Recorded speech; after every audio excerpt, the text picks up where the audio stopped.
Okay, after that's probably like 30 minutes of like troubleshooting. We're here talking. We're going to talk about Republic Commando today. Woohoo!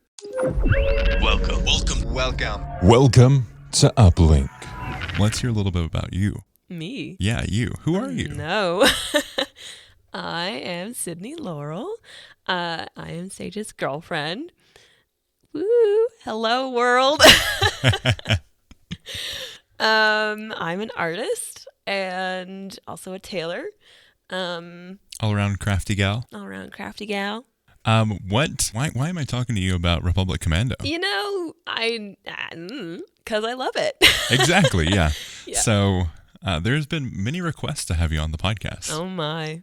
Have a Just gotta co-stream with you or do something. Give the people what they're asking Exactly. for. So today we're going to be talking about Republic Commando. It's one of my favorite games. It is one of my favorite games as well. Yes. It actually got me into shooter games. How did you start playing Republic Commando? Well, it all goes back. I believe it was my 13th or 14th birthday. I was given an Xbox. It was my first console ever. Mostly just PC and gaming. The big boy Xbox. The big boy. He had not gotten the ring of death yet. And still doesn't. He is alive and well today. Yeah, you were playing your original copy? Mm-hmm. Yep. Playing on the original Xbox that I have and the original copy of Commando. On your little 13-inch CRT CRT my little TV. Tiny TV. Quality time, guys. So I had just gotten this Xbox, and I had also just gotten braces. And I needed something to get my mind off of the pain. And so I think I had gotten, I had several games in that, but I really clicked with Commando. So I just played through the whole thing in a couple days. Nice. I just sat down and did it and tried to forget about my teeth feeling like they were going to fall out without the braces on. So. And you were a Star Wars fan before this, right? Oh yeah. Yep. Holds all the nostalgia and all the good things. Yeah. What was, I don't even know if I know this. What was your first Star Wars movie? Ooh. It's gotta be A New Hope. I believe we started with the old ones. Yeah. Yep. I remember in Philadelphia, I think I was 3 or 4. Yeah. Popped them in. I don't know if it was my dad or who, but they were like, this is a really important set of movies this is going that you to guys change your have life. to see. I'm like, okay, cool. Okay. Little do we know our lives were changed forever. Yes. So let's dive into Republic Commando. We've both been playing it. I've been playing it on stream with the second part, and my goodness, is that game hard? It's not easy. I definitely remember the first time going through that and just dying all the time. Uh-huh. I know you're playing it on PC, right? Yeah. So I've been playing it on PC, and it's even more difficult because of the game was never made for PC. Really, it wasn't really supported. They ported it over. Yep. And the PC controls are wild. In the menu, so in the game, you have to turn your DPI way up. And in the game, it's normal. But anytime you're in a menu or have to click something, it's 15,000 times quicker than it should be. Oh so my you have to be super slow with it. And you've been playing it on your original Xbox. How far did you make it to get in preparation? Because we've both played through the games many times. Recently, to prepare for this episode, we've been going back into them. What was some of that for you? Well, I got through all of Geonosis, which is the first one. Nice. And then I got to which I had totally forgotten about, that you have to, they send you off onto this forgotten, lost ship. Yes. What? I don't know. I hadn't forgotten about it, but I had totally forgotten about it. You know how that is? So, yeah. I was so blown away that we would go into this ship. I don't know. For some reason, second time through, well, it wasn't necessarily my second time through, but more recent time through. It was like, oh my gosh, I totally forgot about this. This is awesome. We're rescuing this crew on this long lost ship. Anyway, so that's about how far I got. Yeah. So the game is such a good Star Wars game. You get the experience of Star Wars. It brings in some of the stuff with the original trilogy, and it's based within the prequel trilogy. Oh my gosh. What are your thoughts on the characters? Oh, they're great. This time around, recently I wasn't really listening to it. I was just trying to get through the game and just feeling more of like the action and not necessarily like listening to it. I'm usually a really big like story person, like where I really like to just sink into the story. But this time I felt like, no, I kind of remember what's going on. Yeah.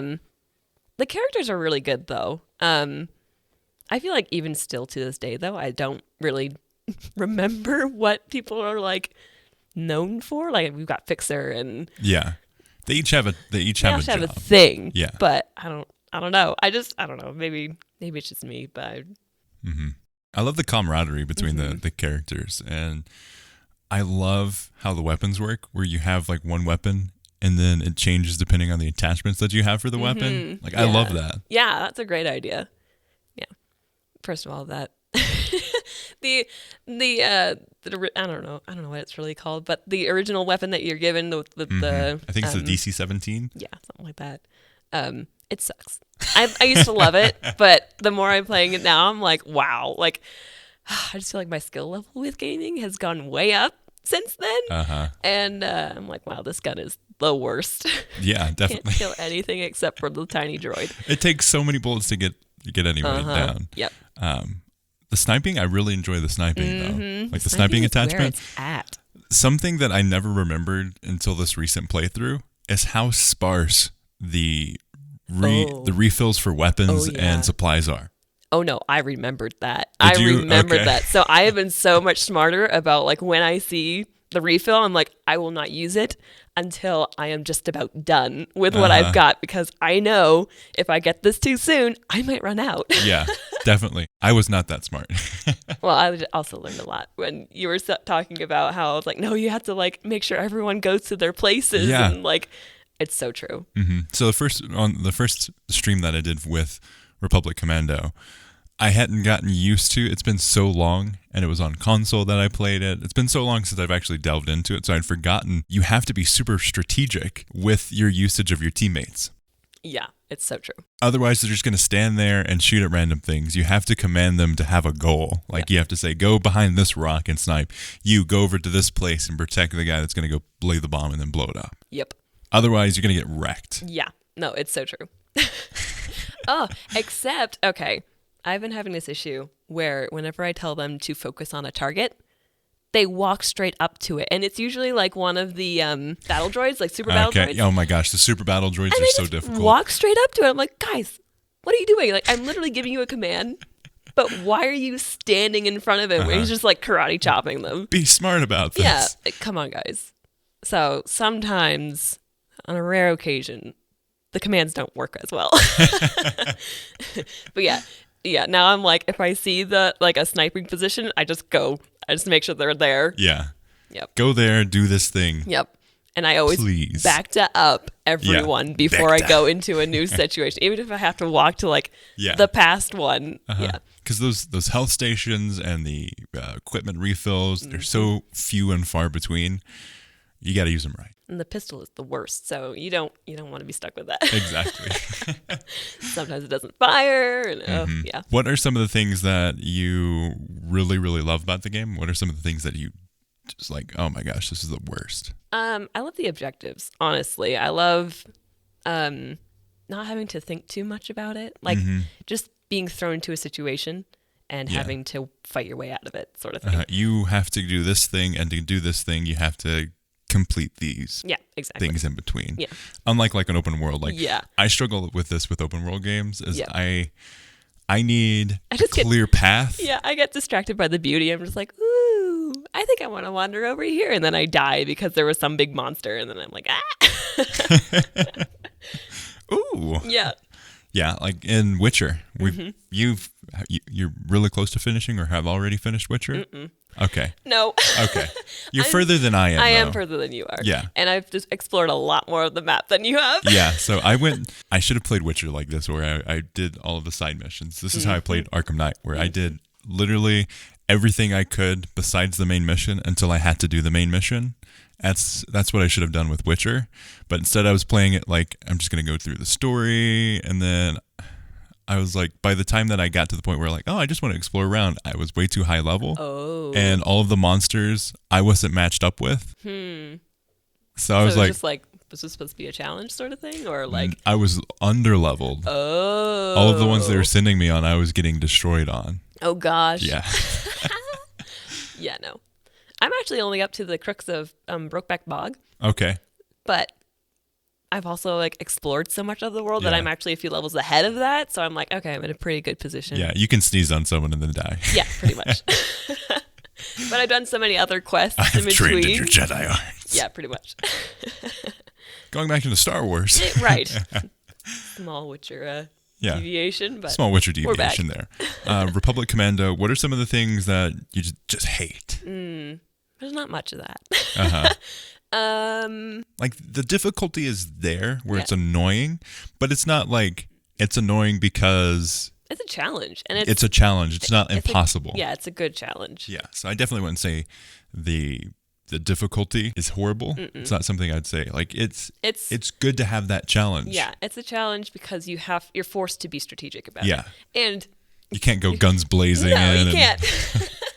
I actually found it a lot nicer this time around, just because you had told me, like, no, you probably really should use that. Like, use the positions and stuff like Yeah. that.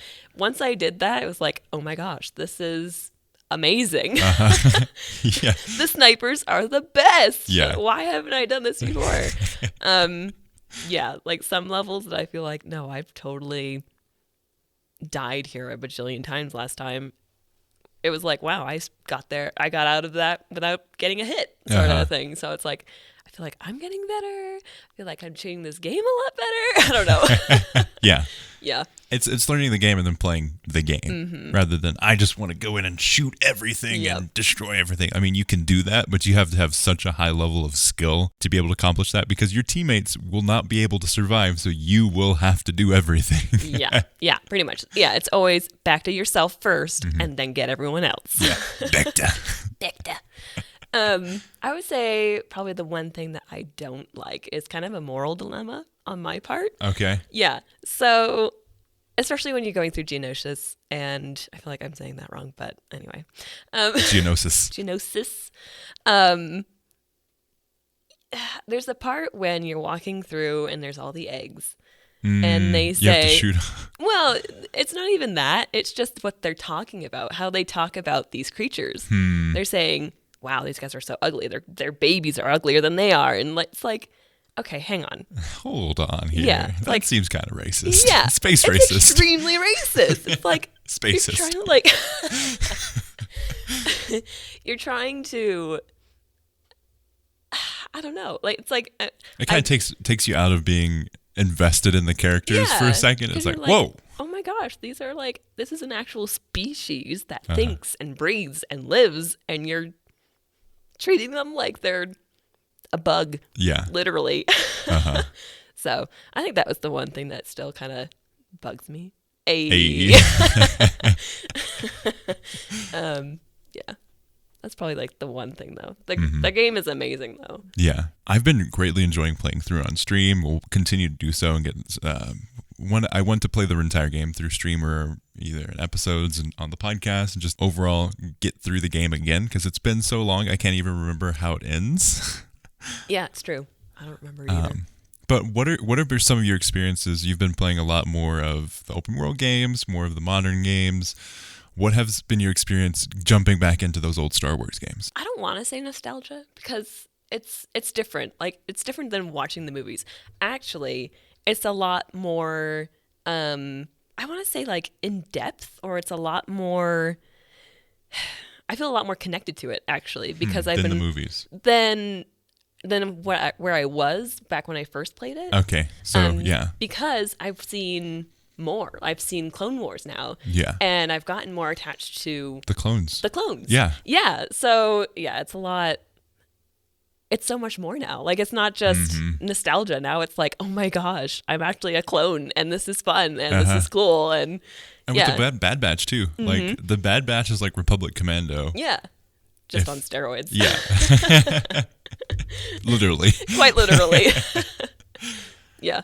So that's cool. So recently Steam had a sale on all of the Star Wars games, so I picked up all of them, or at least all of them that I didn't have, which is a great feature for Steam. Like, they'll have a bundle, but they know that people already have some of those things. So like some bundles you'll get like, oh, I'll get this bundle because that one game is cheaper in the bundle than it is as a like just getting that specific game. But on Steam, like you can get that, and it only charges you for the games that you don't have in that bundle. Oh, nice. Which, duh. I mean, many people on PC that have been playing PC for a while, they're like, yeah, it's supposed to do that, but it's coming from like a console, and like it's not a given. So.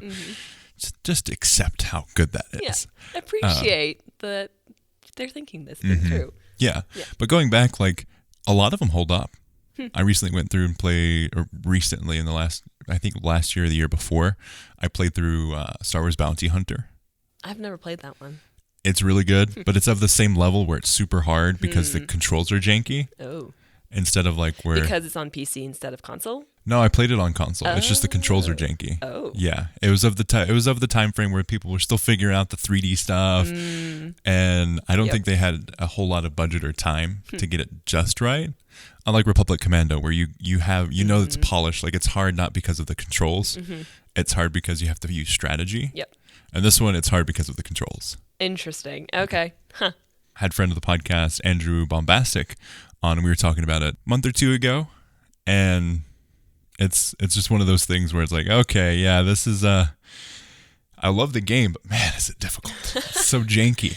And like it would definitely benefit from a facelift and bringing it in. Like I'd love to see a remake of that game because the story is so good, the characters are fantastic. It's on Coruscant. Ooh, nice.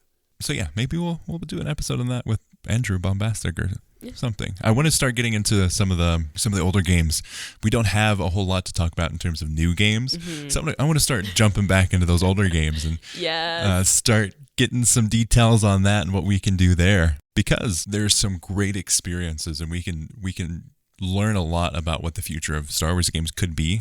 And learning more of that history is always good because we can say, hey, I want this feature from Bounty Hunter, I want this feature from Republic Commando, and I want it to be set on these worlds because it's so good. Yeah. Well, let me know when you're doing Jedi Outcast or Jedi Academy. Yes. So good. So good. Yeah, we'll probably have you on again to talk about that because I still need to finish that game. Oh my gosh, you haven't I've finished been it? loving it though. Which one? Jedi Outcast 2 Jedi Academy. Been playing that on Xbox, and once you get used to the controls, like you have to get yourself into that mindset. This was in the original Xbox era. This is how games were run there. Yep. I think you use Y to jump instead of A. Yeah. Which is like between the 360 era and PS4, Xbox One, there was a shift between like you use Y to jump and now it's A to jump. Yep. It definitely feels upside down. Yeah. It flips it. Yep. And then you use the toggle to zoom versus the triggers.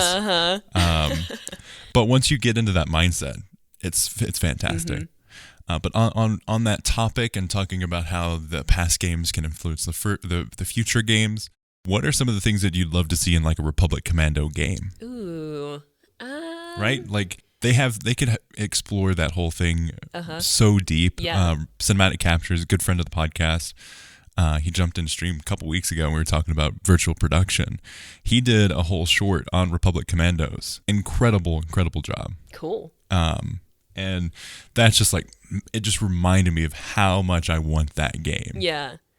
Oh man, you could go either way. Like you could go way early on where it's like you're still in training and you're becoming a commando or you're becoming something and then you get your first mission and then or like you are a noob and you're with these more you're shiny and you're with these more hardened guys and you're trying to learn that. That'd be good for the arc. Like you have to learn these abilities as you go through the game. Yep.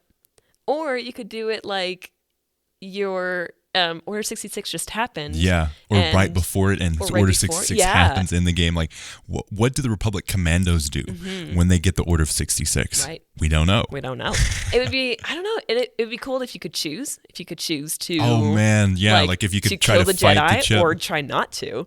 And then where those two paths would take you. That would be really, really interesting. Then you could get like people hunting you down or something like that, or you're hunting people down. Could be hunting down your own people. I was just about to say, what if there is the decision, or there isn't a decision, but one of your teammates decides to fight off the chip or doesn't have the chip installed, and you have to start hunting down your own brethren. Ooh. That would be a fantastic and fascinating insight into the characters there. So really what we're saying is now I'm seeing this like whole one game where it's like you're in basic training and then you're the shiny and then you get to know these guys and then Order 66 happens. Yeah. What do you do? And we haven't had a game like that. Like, we haven't had one of those longer game experiences. Fallen Order, you can finish in 12 hours. The campaign for Battlefront 2 is like 4, maybe?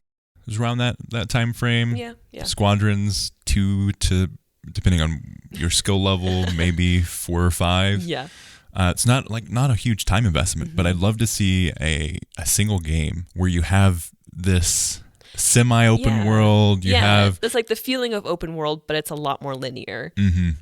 More of like an Uncharted. Yes. In terms of that level of open world and that level of straightforward, you have like to do the this maps thing. are huge, but you're still going in a straight line. Yeah, exactly. Unlike Fallen Order, which I love the game. We just did an episode with Zio about it, but Fallen Order is more of a Metroidvania style, so you have these set locations that you can go to all at once. Right. And it's like, okay, yeah, that's fun. It's good for Fallen Order. Yeah. But that same game wouldn't work for Republic Commando. No. Not to say that it could possibly work. But yeah, like if it you're could. hunting people down, then you could be like, I've you have got to search in this clues level. to go to this place, or I've got clues to go to this place, and then they get more clues from different places. I don't know. Yeah, it could be interesting though. Yeah. Please, EA. Yeah. So, no, we don't even have to ask EA anymore. No, anyone. Ubisoft. Take up the torch. Actually, not Ubisoft. They're a dumpster fire right now. They're having so much controversy with sexual allegations and people leaving, people getting hired, people staying when they shouldn't be staying. It's like, brother. Ubisoft, I'm so pumped for your Star Wars game, but you need to get your stuff together so I can be even more excited about it. But Activision. That could be an Activision game, or smaller indie. Yeah. Give them the budget. Yeah. But that's the level. Like, I want to see more diversity in the Star Wars games going forward. I want to see the Republic Commandos, because during the early 2000s, late 90s, we had that. Like, there was such a diversity in Star Wars games. Like, maybe the thing with Squadrons is Squadrons was fantastic. It served that niche so well. It's a fantastic game. It has issues, and it really hurts from the lack of support. But it would be so awesome if people knew that another Star Wars game was coming. And just, even though that Squadrons came out, it's not your game. You can be excited for the people that love Squadrons, but you have your game coming out soon too.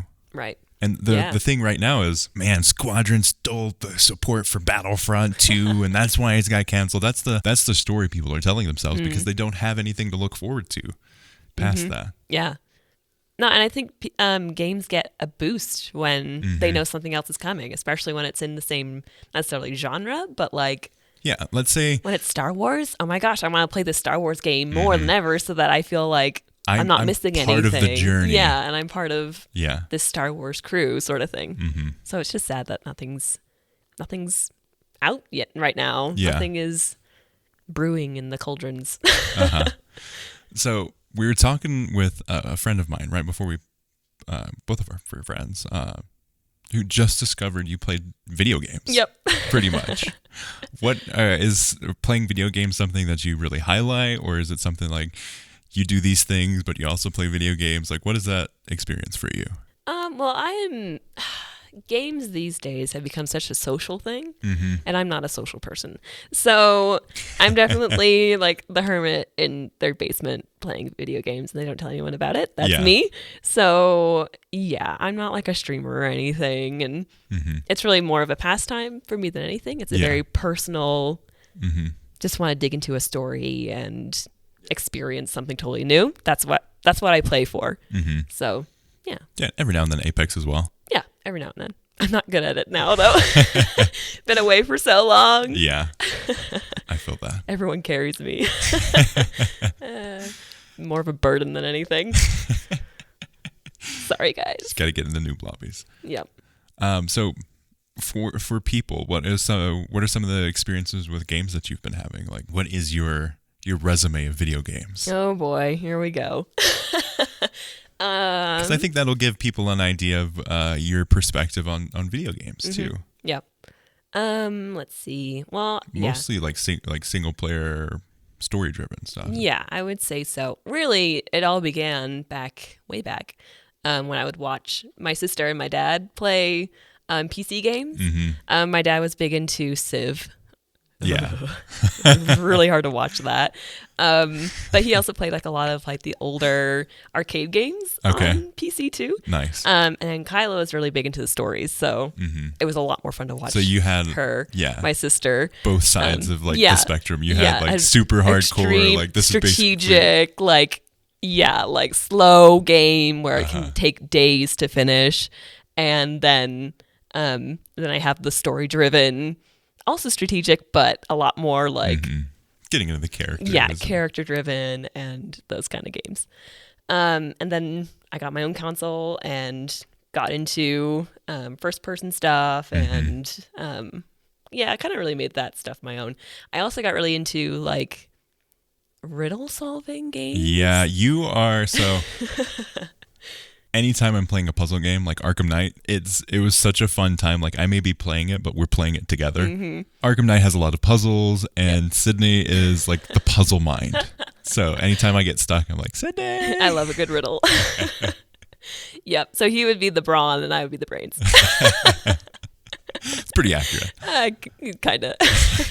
There were definitely some riddles you got that I was like, oh, because I just didn't know the mechanisms well enough or something. Yeah, exactly. But yeah.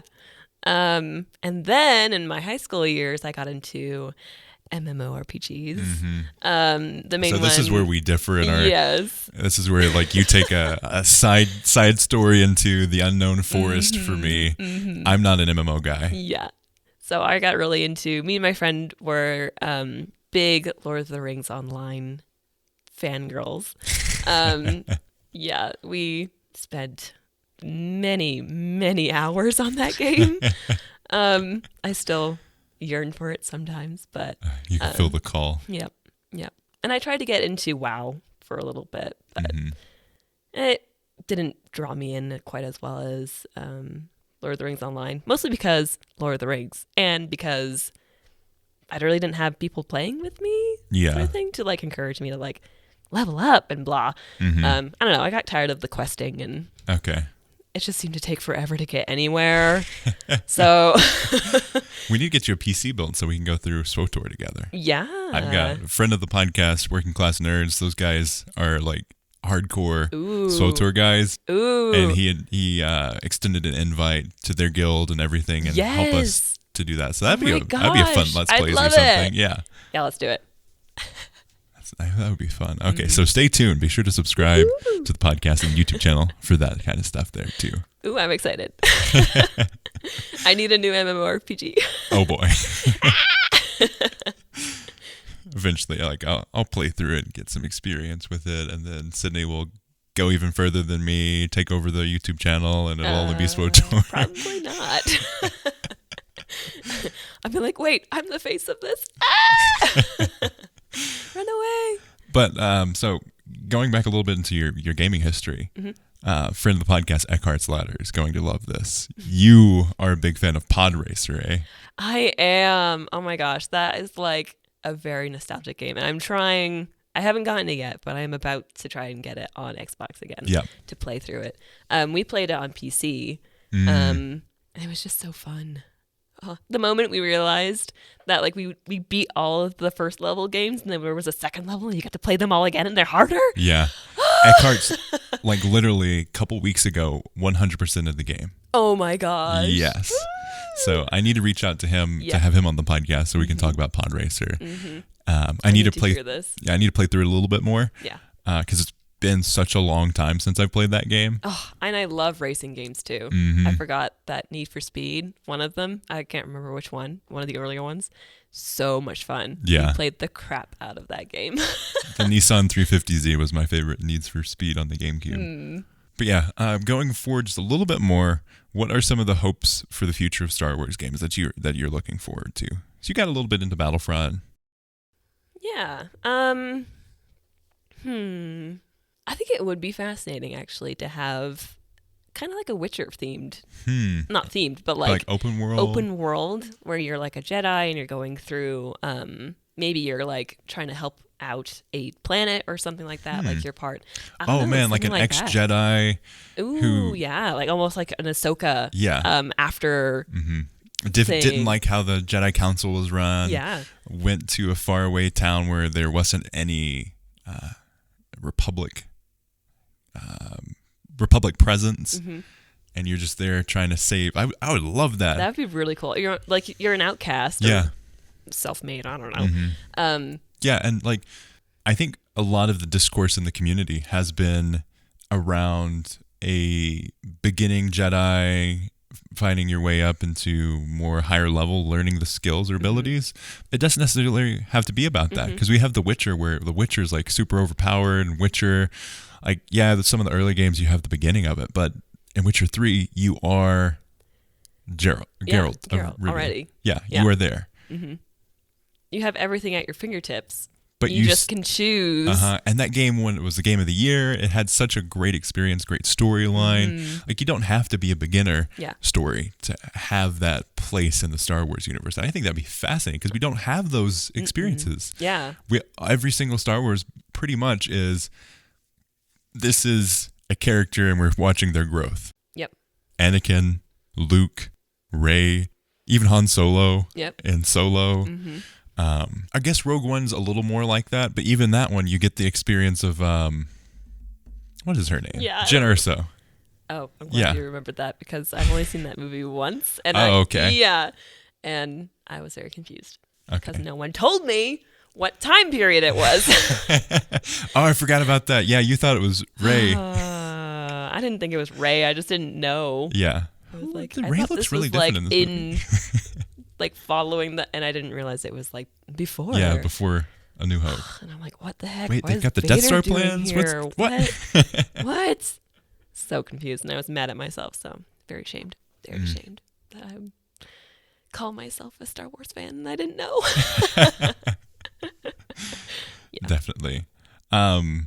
Finishing off the episode, what have been some of your experiences as a woman in Star Wars and women in gaming? I don't know. Pretty normal. Yeah. Well, we've been a very supportive communities too. Like, you've never seen any of the backlash of it, because those aren't the communities you really go to. No, I don't really go to any communities. I am me, and I play my games, and I enjoy myself. Yeah, and when you talk to people that play Star Wars games, it's in person, and and you it's never like, have that. Oh my gosh, we're bonding because we can play Star Wars, and like it's this whole camaraderie, and never a shaming. Yeah. What do you think you're doing? You're a woman on these games. Like, you suck, blah. I've never had that, because I don't share. Yeah. Period. Yep. Yes, I like to be a woman of mystery, and that way I never get shamed. Ooh, some honesty there for you. That's rough. That's a rough place to be. Yeah. It's fascinating, the differences between talking about playing video games in real life versus playing video games online as a woman, or even as just a regular person. Yeah. Especially, like, we live in a smaller town. We've both been to bigger towns. We've lived in them. But smaller town, there's a lot of that belief that video games are still people in their basement playing video games. They weren't going to do anything with their life. When that's not the case at all. But even those people that are like, oh, play video games, like, there is never that like discussion when you're face to face with a person. Yeah, that is true. Yeah, and I feel really blessed, I guess I'll say, that my family was very much never like bashing on video games and things like that. Yeah. Like, it was always your dad wow. played them. Yeah, you guys are all we board were games all people. really we were all very much into it, except for maybe my mom, and that's totally fair because she had better things to do, and she attention span is not in that, so and that is totally fine. Yeah. But no, it was really nice that in my community would be my family, so that my community was very supportive of these things, and that it was never like, women shouldn't be playing video games. It was always like, you want to figure out a strategy? Yeah, you should. Yeah. Like, it was, So you guys would challenge each other when you're playing. Like, you guys still every now and then will play Age of Empires. Yep. Yep. Get on a online lobby and just go at it. I never win. I'm not that strategic anymore. Need to brush up on my strategies. Mm-hmm. Well, this has been great. Yeah. Thank you for saying yes to coming on the podcast. Oh yeah, I was excited. Yeah, we'll have you on again so we can talk about Jedi Fallen Order, or not Jedi Fallen Order, Jedi Knight, Jedi Academy, Jedi Knight 2 Academy. What? All those. Terrible naming scheme. Yeah. Every time I try to. Yeah. Jedi Knight, Jedi Academy 2. Jedi Outcast, Jedi Academy, and Jedi. Is it Jedi Outcast 2?